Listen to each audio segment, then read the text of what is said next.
नमस्कार मित्रों और मेरे प्रिय छात्रों, बटरफ्लाई चैनल में आपका स्वागत है।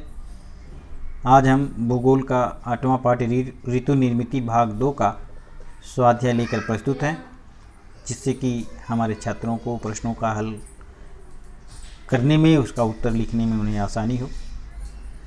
प्रश्न 1, सही विकल्प चुनकर उत्तर लिखो। कथन पूर्ण करो। सूर्य का भास भ्रमण होता है अर्थात भासमान भ्रमण होता है अर्थात संपूर्ण पृथ्वी पर सूर्य के चारों ओर घूमता है। आ, सूर्य के संपूर्ण वर्ष में उत्तर तथा दक्षिण की ओर खिसकने का आभास होता है। पृथ्वी निरंतर स्थान बदलती, तो इसका उत्तर है आ, दूसरा वाला आ। सूर्य के संपूर्ण वर्ष में उत्तर तथा दक्षिण की ओर खिसकने का आभास होता है। दूसरा प्रश्न है, यदि पृथ्वी का अक्ष झुका हुआ न होता तो पृथ्वी अपने चारों ओर भ्रमण न करती। पृथ्वी सूर्य के चारों ओर तीव्र गति से परिक्रमण करती। पृथ्वी पर विभिन्न अक्षांशों के भागों में वर्ष भर में एक ही प्रकार की जलवायु रहती। तो इसके लिए तीसरा इसका सही है ई, पृथ्वी पर विभिन्न अक्षांशों के भागों में वर्ष भर एक ही प्रकार की जलवायु रहती। तीसरा प्रश्न है, 21 जून और 22 दिसंबर अयन दिन है क्योंकि सूर्य 21 जून को कर्क रेखा के ऊपर से दक्षिण की ओर तथा 22 दिसंबर को मकर रेखा से उत्तर की ओर मार्गस्थ होता है। आ, सूर्य का दक्षिणायन 21 जून से 22 दिसंबर की कालावधि में होता है। ई, पृथ्वी का उत्तरायण 21 जून से 22 दिसंबर की कालावधि में होता है। इसका उत्तर है पहला ओ, सूर्य 21 जून को कर्क रेखा के ऊपर से दक्षिण की ओर और 22 दिसंबर को मकर रेखा से उत्तर की ओर मार्गस्थ होता है। चौथा, पृथ्वी द्वारा सूर्य के चारों ओर किए जाने वाले परिक्रमण और उसके झुके हुए अक्ष के एकत्रित परिणाम स्वरूप निम्न ऋतुओं का निर्माण होता है, ग्रीष्मकाल और शीतकाल। इसका उत्तर है तीसरा। दूसरा प्रश्न में की तरफ आते हैं, निम्न प्रश्नों के उत्तर लिखो। इसका उत्तर हमने यहाँ पे लिखा हुआ है, देखिए। पहला प्रश्न है, उत्तरी गोलार्ध में ऋतु निर्माण किस कारण होता है?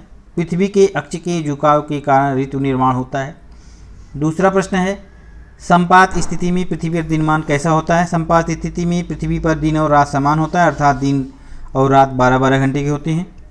तीसरा प्रश्न, विषुवतरेखीय क्षेत्रों में ऋतुओं का प्रभाव क्यों अनुभव नहीं होता? पृथ्वी के अक्ष के झुकाव का प्रभाव विषुवतरेखीय क्षेत्र पर कम होता है, इसलिए विषुवतरेखीय क्षेत्रों में ऋतुओं का प्रभाव अनुभव नहीं होता। प्रश्न 4, दक्षिणायन में अंटार्कटिका से दक्षिण ध्रुव के बीच सूर्य 24 घंटे अधिक समय क्यों दिखाई देता है? दक्षिणायन में दक्षिणी ध्रुव पृथ्वी के अक्ष के झुकाव के कारण अंटार्कटिका से दक्षिणी ध्रुव के बीच 24 घंटे से अधिक समय तक दिखाई देता है। इसका मतलब किस लिए? अक्ष के झुकाव के कारण। पांचवा प्रश्न है, पेंगुइन प्रजाति उत्तरी ध्रुव पर न पाए जाने का क्या कारण है? पेंगुइन पक्षी वजन में भारी होता है और वो उड़ नहीं सकता और न तो तेजी से भाग सकता है, और उत्तरी ध्रुव में रेनडियर, ध्रुवी रीछ, ध्रुवी सियार जैसे खतरनाक जानवर पाए जाते हैं, इसलिए पेंगुइन प्रजाति उत्तरी ध्रुव पर नहीं पाई जाती।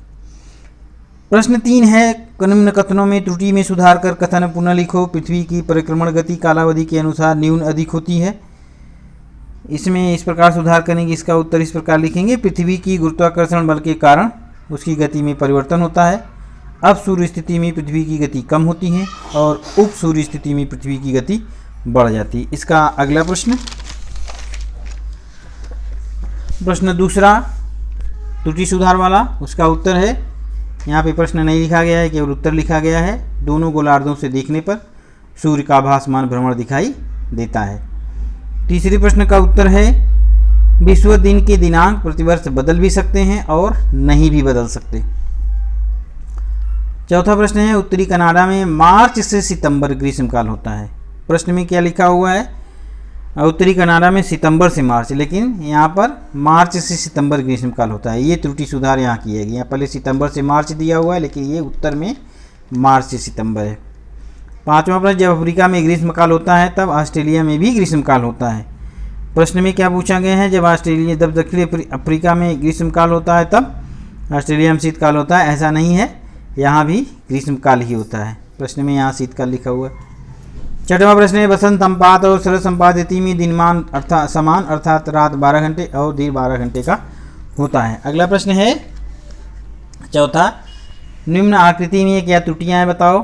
त्रुटि ये है कि यहाँ जहाँ 22 दिसंबर लिखा है यहाँ 21 जून लिख दो, और जहाँ 21 जून लिखा है यहाँ 22 दिसंबर लिख दो, बाकी यहाँ पे त्रुटि समाप्त हो जाएगी यहाँ पे। पांचवा प्रश्न है, दक्षिणी गोलार्ध में ऋतु चक्र दर्शाने वाली आकृति बनाओ। सेम आकृति इसी प्रकार से बना दो। ये दक्षिणी गोलार्ध में ऋतु चक्र दर्शाने वाली ही आकृति है, तो इस आकृति को आप बना सकते हैं। इस प्रकार से हमारा पाठ 8 ऋतु निर्मिति भाग 2 का स्वाध्याय भाग समाप्त होता है। धन्यवाद।